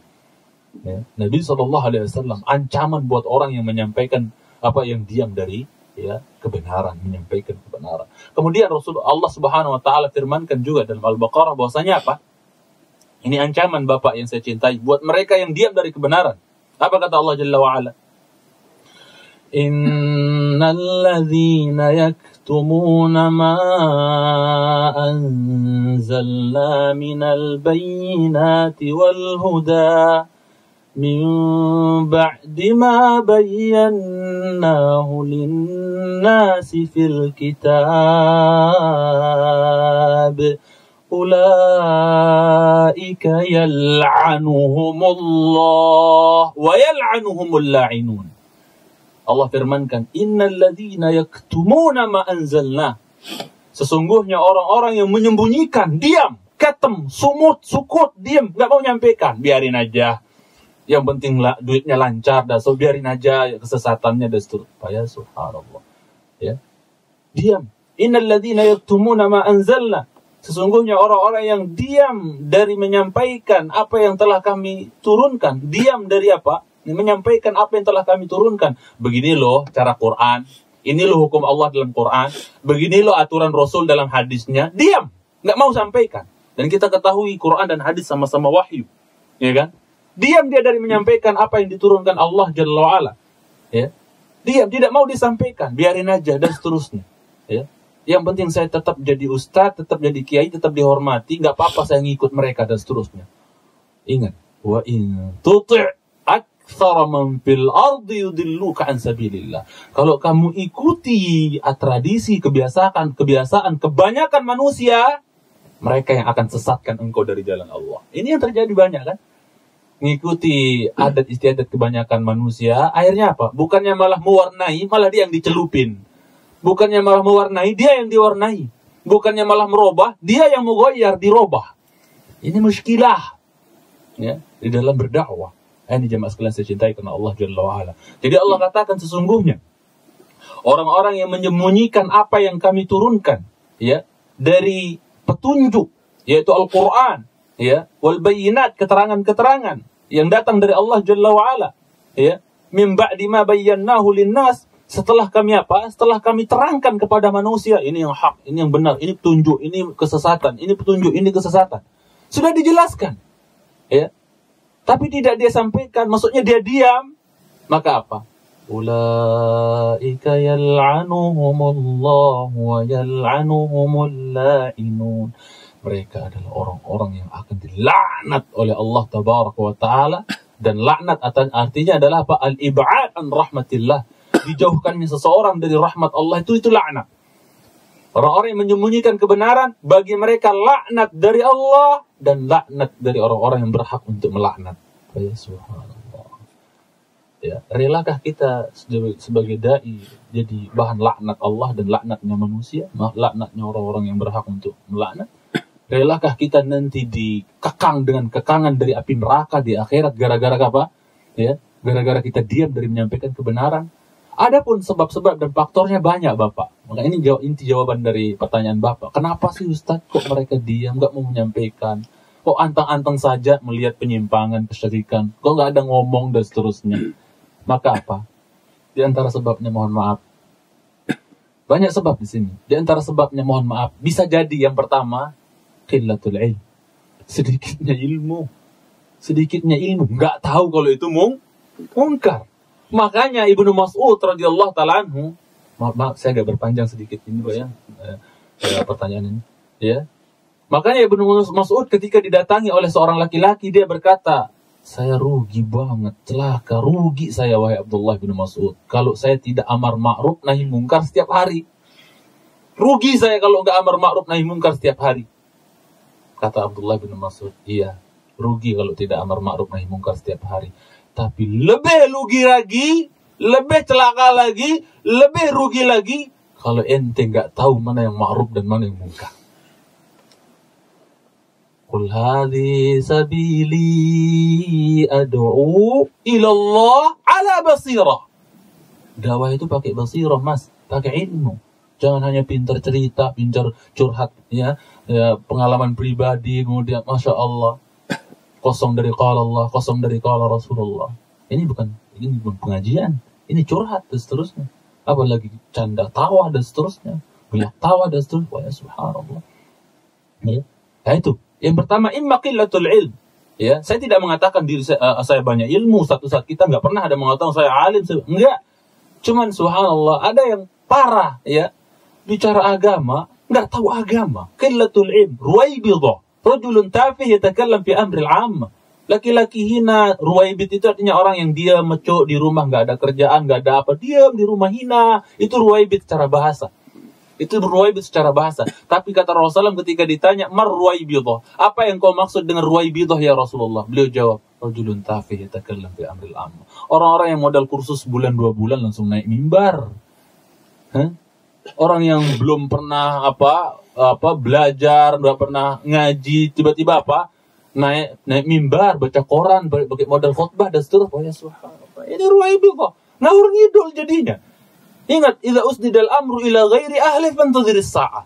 Apabila perkara itu disandarkan kepada yang bukan ahlinya, tunggu saatnya, hancur. Lihat sekarang, perkara agama diserahkan kepada artis, kepada subhanallah, yang nggak pernah ngaji agama, nggak pernah belajar dan seterusnya, ya wala sejuz Al-Quran, masya Allah, hanya modal belajar dari kitab terjemahan dan seterusnya, nggak ngedong bahasa Arab. Padahal inna anzalnahu Qur'anan, nggak pernah Allah katakan inna anzalnahu Sundawiyan, Betawiyan, ya Bataman, nggak ada.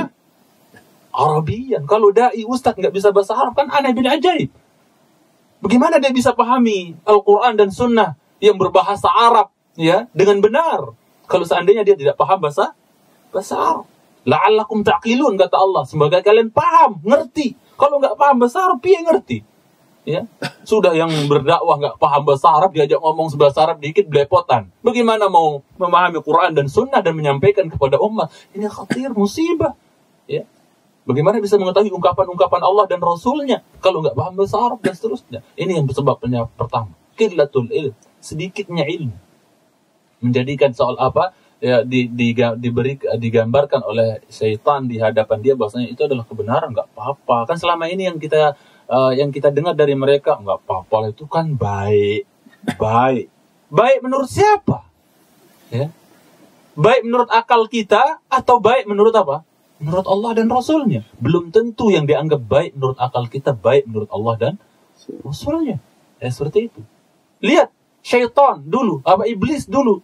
Pendapat dia, menurut dia baik. Ya, kenapa saya nggak mau sujud kepada Adam ya Allah? Karena ana khairum min, saya lebih baik dari Adam ya Allah. Khalaqtani min nar wa khalaqtahu min tin. Engkau ciptakan aku dari tanah, engkau ciptakan aku dari api, engkau ciptakan Adam dari apa? Dari tanah. Saya lebih baik. Itu dengan akal dia. Ya. Sebagaimana sebagian manusia juga sekarang beragama bahkan membantah kebenaran itu dengan akalnya. Nah, ini qillatul ilm yang pertama. Bisa jadi karena sedikitnya ilmu, hanya modal ngaji kitab kuning, kitab silet yang tipis-tipis, ya, yang nggak ada Quran dan hadisnya, itu langsung ceramah dan ya piye, ya kan? Itu yang pertama, qillatul ilm, sedikitnya ilmu. Maka mari belajar dulu sebelum semangat berdakwah, belajar dulu. Jangan sampai kayak Ibnu Mas'ud katakan tadi itu, oke, bagus, ya ente punya semangat berdakwah amar ma'ruf nahi mungkar. Celaka kalau nggak amar ma'ruf nahi mungkar, lebih celaka lagi kalau nggak tahu mana yang ma'ruf mana yang mungkar. Sama seperti sebagian orang dakwah sana kemari semangat subhanallah, tapi apa? Ibaratnya kata Syekh Ali Hasan Al-Halabi, ibaratnya adalah apa? Ibaratnya adalah seperti orang yang, ini saya sampaikan dari hati ya jamaah sekalian, jangan ada yang tersinggung, jangan ada yang merasa kesentil dan seterusnya. Saya sampaikan ini dari hati. Dan ulama salaf katakan ma sadara minal qulub wasala ilal qulub. Insyaallah apa yang datangnya dari hati, insyaallah keterima dengan hati juga. Ya, saya ikhlas sampaikan ini dari hati dan mudah-mudahan diterima dengan hati yang ikhlas juga. Jadi walaupun agak kencang kedengarannya dan seterusnya, ini sebenarnya dari hati, bukan ngomel, bukan apa, bukan tahdir, bukan apa. Jadi apa? Ya, jamaah sekalian saya cintai, ibaratnya orang yang semangat dakwah, semangat doa, semangat ceramah, tapi nggak punya ilmu, ya. Itu ibaratnya kata Syekh Ali Hasan Al-Halabi seperti seorang pemuda yang lagi semangat gitu loh, semangat mendakwahkan Islam, ketemu sama orang kafir di gang, sepi lagi, nggak ada orang. Ya, ketemu sama orang kafir di gang, sepi. Langsung dipegang apanya. Ini kena bajunya, dipegang. Cekik begini. Masuk Islam. Kalau nggak masuk Islam, gua tusuk nih. Ibaratnya seperti itu. Kemudian apa? Orang ini udah kecekek begini, dicekek sama orang Islam yang semangat berdakwah ini, tapi nggak ngedong Islam, nggak paham syariat Islam, nggak tahu ilmu, ya. Orang ini ketika dicekek, orang kafir dicekek, diancam kalau nggak masuk Islam tak bunuh nih. Maka apa dia bilang? Orang yang dicekek ini, orang kafir yang dicekek ini, nanya dulu sama orang Islam, Mas, kalau saya mau masuk Islam harus gimana ya? Ngapain ya? Ngucapin apa ya? Apa kata dia? Nggak tahu. Semangat ngajak orang apa? Masuk Islam. Tapi apa? Ketika ditanya apa Islam, harus ngapain dulu kalau masuk Islam? Nggak tahu. Iya. Itu ibaratnya orang yang semangat dakwah, tapi apa? Nggak pakai ilmu. Subhanallah. Ya. Ini yang pertama. Kemudian yang kedua bisa jadi karena apa? Ya, karena takut, ya, posisi atau profesi dan manzilahnya itu, kedudukannya itu down, hilang, habis. Nah, itu yang kedua. Di antara sebabnya adalah apa? Takut, ya, karisma dia, kedudukan dia, power dia di masyarakat itu hilang, habis, kagak diundang lagi. Akhirnya apa? Ya wes, nggak apa-apa. Ada yang tanya, Ustaz gimana hukumnya ini? Nggak apa-apa, yang penting niatnya dan seterusnya. Ya Rabbi, ya Subhanallah. Ya. Ini yang kedua, takut kehilangan kedudukan, pamor dan seterusnya, sehingga apa? Daripada saya nggak dipandang lagi, nanti kalau saya bilang itu syirik, dong nggak diundang lagi dan seterusnya. Akhirnya menjadikan mereka diam dari kebenaran, ya, diam dari kebenaran. Kemudian juga, ya mas kalian saya cintai, ya, sebab yang bisa menjadi sebab orang bisa diam dari kebenaran adalah apa? Karena takut, ya, kehilangan materi. Kadang-kadang seperti itu. Takut kehilangan materi, ya. Kadang-kadang ada yang menjadikan ada yang secara mutlak menjadikan ngajarin agama Allah ini jadi profesi. Subhanallah. Ini musibah yang besar. Dijadikan ngajarin agama Allah ini apa? Sebagai profesi. Sampai-sampai ada di antara mereka yang saya dengar langsung dengan telinga saya, mohon maaf ya, dengan telinga saya langsung saya dengar ketika apa? Dia ceramah, dia bilang apa? Ya, kalau nggak boleh nerima amplop nanti anak saya makan Fatihah, kata dia. Kayak subhanallah, menunjukkan bahasanya apa? Ya, menunjukkan bahasanya dakwah ini, ya, dijadikan untuk profesi. Yang kalau nanti nggak banyak undangan, ya, kuliah anak saya bagaimana dan seterusnya, sekolah anak saya bagaimana biayanya dan seterusnya. Kayak subhanallah, takut kehilangan dunianya, akhirnya nggak mau menyampaikan kebenaran. Ini antara sebab-sebabnya. Wallah ta'ala alam, buat Bapak yang bertanya pertama. Barakallahu fiik, sahabat hangat di rahmat Allah dimanapun Anda berada. Kita mungkin akan mengangkat satu penelpon terakhir di kesempatan kali ini. Iya, sekali pertanyaan terakhir untuk kita karena keterbatasan waktu kita. Assalamualaikum. Waalaikumsalam warahmatullahi wabarakatuh. Bapak dari siapa, di mana Pak? Saya Pak Sam dari Singapura. Pak Sam di Singapura. Silakan Pak. Ya, assalamualaikum Ustaz yang saya muliakan. Waalaikumsalam, Bapak yang saya muliakan juga. Ya begini Pak Ustaz, kita nih sering dengar hadis daripada Rasulullah SAW mengatakan as-salatu imaduddin. Ya, terus Pak Ustaz diperjelaskan kenapa itu salat itu dikata demikian lupa, selain daripada lain ibadah yang memerlukan tenaga meninggalkan keluarga ibadah haji itu. Itu aja Pak ya. Ya, itu saja itu. Mau dijelaskan itu. Saya kurang jelas berkenaan dengan hadis tadi. Iya. Ya, terima kasih atas jawabannya. Saya sudah dengan wabillahi taufiq. Assalamualaikum warahmatullahi wabarakatuh. Waalaikumsalam warahmatullahi wabarakatuh. Terima kasih Bapak. Baik, ini pertanyaan terakhir dan ingatkan saya nanti saya singgung yang kedua terakhir. Bapak yang saya cintai, kalau seandainya hadis yang dimaksud adalah as-salatu imaduddin, wa man aqamaha faqad aqamaddin, wa man hadabaha faqad hadamaddin, maka hadis ini adalah hadis yang lemah.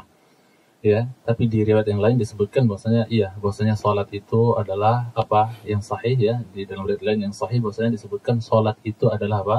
Adalah pondasi atau tiang daripada agama, ya, betul. Ya, dan puncak daripada Islam itu adalah apa?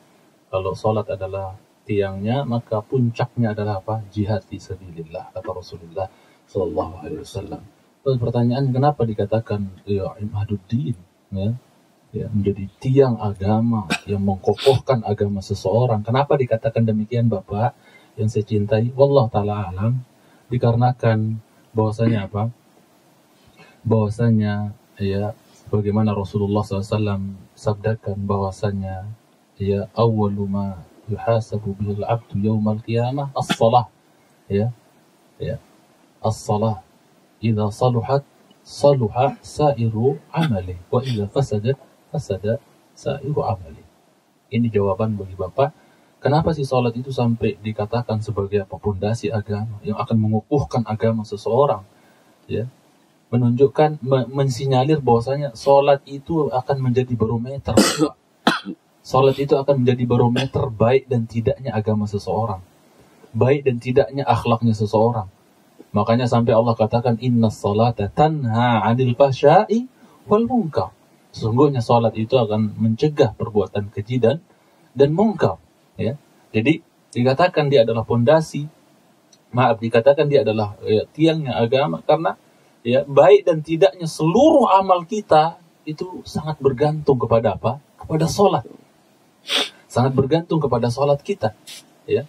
Makanya dulu Bapak, orang salaf terdahulu kalau mau ngaji sama seorang guru, sebagaimana dikatakan Abul Aliyah, kalau orang salaf dulu mau ngaji, mau ngambil ilmu dari seorang guru, yang dilihat pertama kali bukan hajinya, bukan yang lain-lain, bukan ibadahnya yang lain, tapi yang dilihat pertama kali adalah apanya? Salatnya. Karena salat ini jadi barometer, jadi ukuran, ya. Ini orang benar apa enggak, ini orang baik apa tidak agama dan akhlaknya, itu sangat kelihatan sekali dari salatnya, tampak dari salatnya. Makanya Abul Aliyah katakan, dulu kami kalau ngambil ilmu dari seorang syekh, kami lihat dulu sampai 2 bulan kadang mereka panteng, ini guru lo cocok apa enggak. Di antara yang mereka pantengin adalah salatnya. Yang mereka panteng adalah salatnya. Kalau salatnya dilihat nyunah, rapi, tumakninah, bagus salatnya, kalau sholatnya saja nyunnah, apalagi yang lain. Kalau sholatnya saja beres, apalagi yang lain. Mari kita duduk ngaji sama syekh ini, karena sholatnya beres, ya. Tapi kalau ada seorang syekh yang mau diambil ilmunya, ternyata sholatnya berantakan, nggak nyunnah, ada yang taruh tangannya di sini, di kiri, ya, ada yang dipusar, ya, dan seterusnya. Ada yang muter-muter ketika takbir, dan seterusnya, tangannya dan seterusnya, nggak cara sholatnya nggak sesuai dengan sunnah dan seterusnya. Ini kalau sholat saja dia nggak perhatikan adab-adab dan sunnahnya, apalagi yang lain. Ini nggak benar ini guru, nggak usah ngaji sama dia. Ini barometer.